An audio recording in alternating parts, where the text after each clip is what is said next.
This is the £2 coin. I'd like to tell you a little bit about it.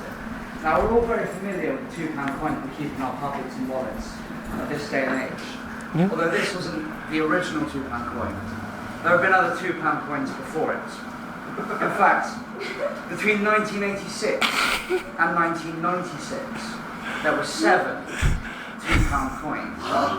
Not like this one, in circulation. However, in 1997, this became the first bimetallic coin. Since there's one before, since the tin farthing in 1692. Oh, okay. I'd just like at this point to be very clear that there's a difference between the colouring and the composition of the £2. The outer ring of the £2 coin is known as yellow nickel colour, and the inner disc is known as steel-coloured cupro nickel.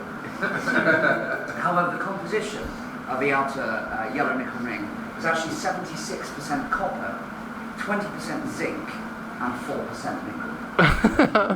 The inner disc, the steel-coloured cupro nickel, is 75% copper and 25% nickel, so more nickel on the inside.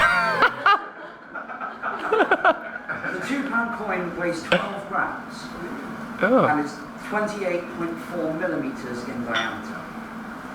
For security, the £2 coin is actually stamped on the outside with a motto or insignia.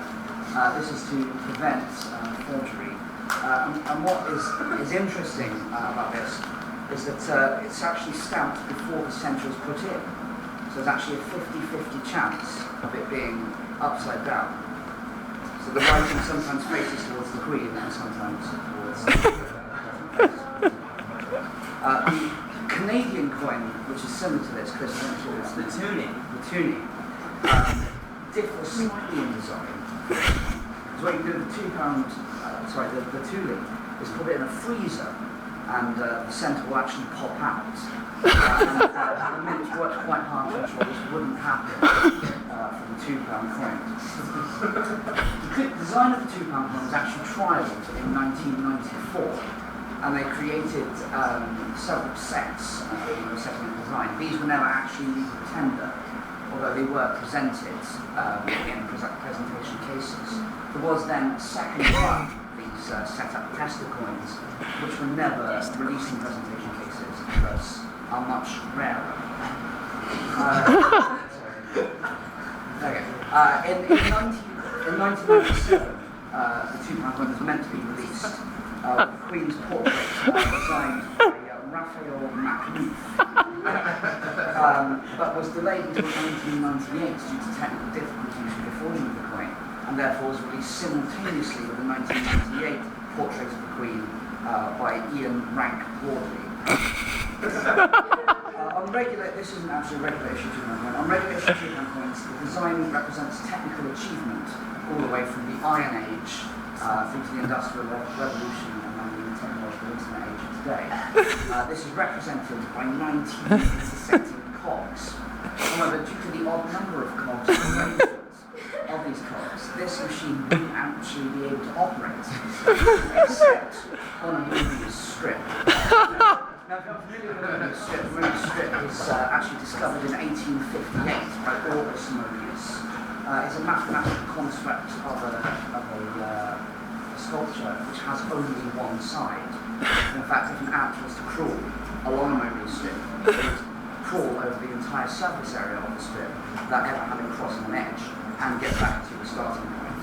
The Mobius strip is, of course, both left and right-handed in quick twist either way.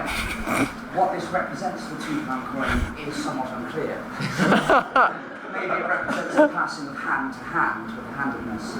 Maybe it's fills up the context where there's no end. Yeah, you can heads and tails. Or heads and tails, thank you very much.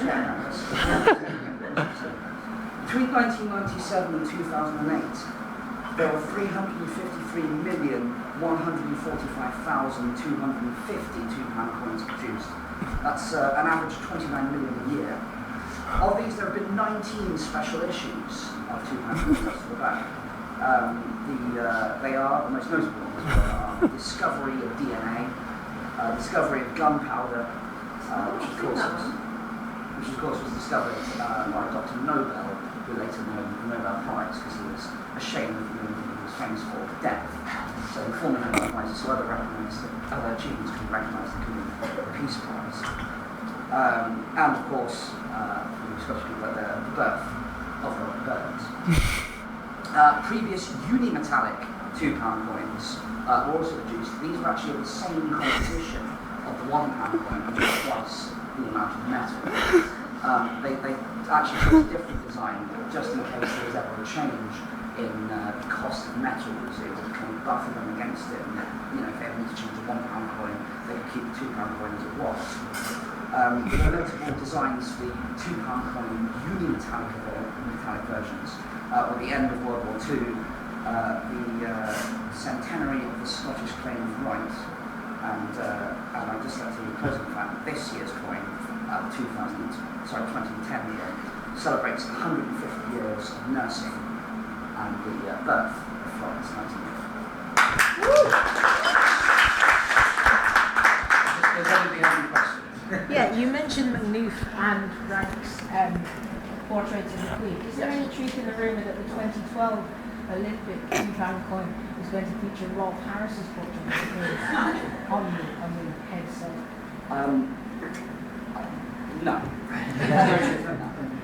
There is, however, a rumour that the original design that I mentioned, the Bluth coin, is actually more worthwhile, more expensive cost in value to collectors than the original one, because it has a necklace invested in what actually produced.